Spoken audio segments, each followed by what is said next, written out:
You're welcome back to Breakfast Central. The Nigeria police have launched a manhunt to track down the killers who fired several shots injuring two congregants and killing Gordon. The death penalty is frequently regarded by certain states as the most severe form of punishment due to its permanent nature, eliminating the possibility of the condemned offender recommitting a crime. However, there's a growing demand for the abolition of capital punishment as it does not allow for rehabilitation and cannot guarantee with absolute certainty that innocent lives will not be lost.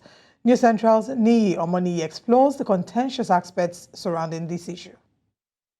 In contrast to the first recorded death sentence in ancient Egypt during the 16th century BC, where a noble accused of magic was ordered to commit suicide, regular or impoverished individuals were typically executed by axe, while the wealthy were afforded the privilege of self-inflicted death. Presently, various methods of execution are employed in modern capital punishment, such as beheading, electrocution, hanging, lethal injection, stoning, or firing squad. Throughout the years, the death penalty has become a vital tool against criminal behaviors that poses significant challenges to society. A recent example of this is the case of a Lagos police officer in Nigeria who was sentenced to death by hanging for fatally shooting a property lawyer at a checkpoint. Justice has been served.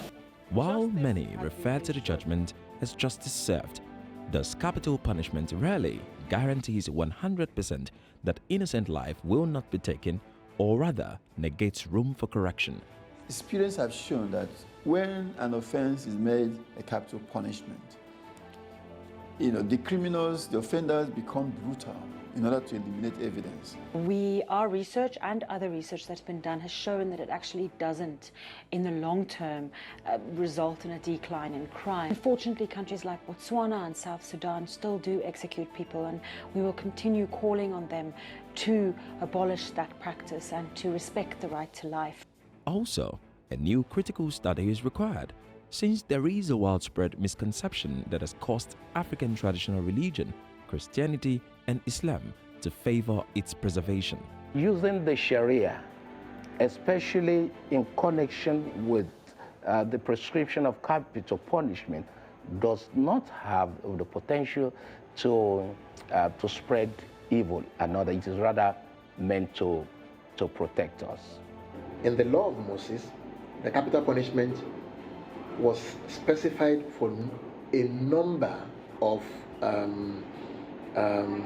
offenses. Standing on his New Testament, it will be improper for us to make death as a punishment for all sins. In countries where the judicial system is deficient or unpredictable, offenders frequently face an extrajudicial method of justice, referred to as jungle justice. Activists advocate in the implementation of punishment for offenders, or even total ban.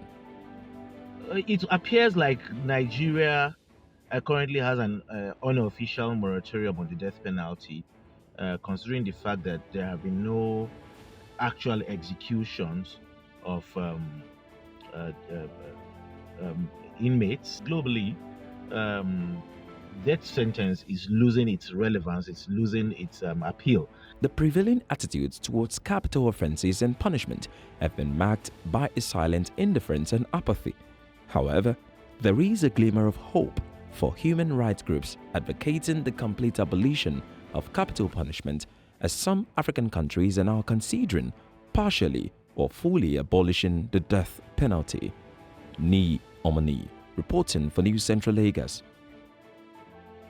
There you have it, a package by Emodi talking about capital punishment. The abolition movement has, gained so much public support.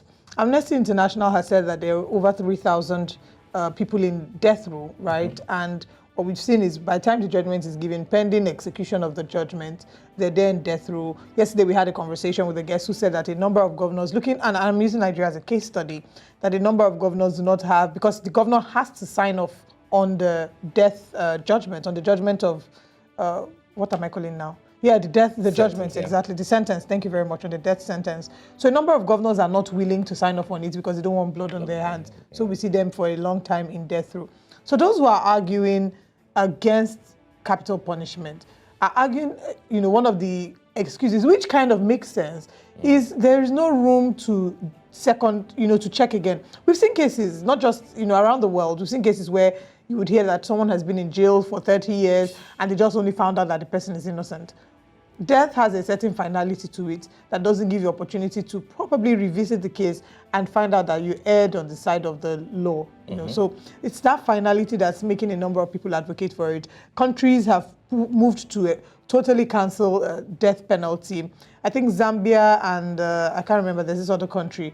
Those ones, they've made legislative, they've eradicated it with legislative leadership. So whether or not this argument about abolition of death penalty will hold water in Nigeria, I don't know. Because we've not even finished dealing with jungle justice, right? People feel that they can't trust the law enforcement agents to be able to ensure that they get justice. So they want to take justice in their own hands. You now tell them that, even with that justice that they're not trusting you with, that they won't feel a certain sense of, this person got what they deserve, especially in cases of willful murder where you deliberately and intentionally murder someone. I don't know, maybe, we might see more of jungle justice cases. Well, we might see more, and like you said, and like the guest we had yesterday said, it all falls under the shoulders or rests on the shoulders of the governor, who would be willing to sign it off or not sign it off.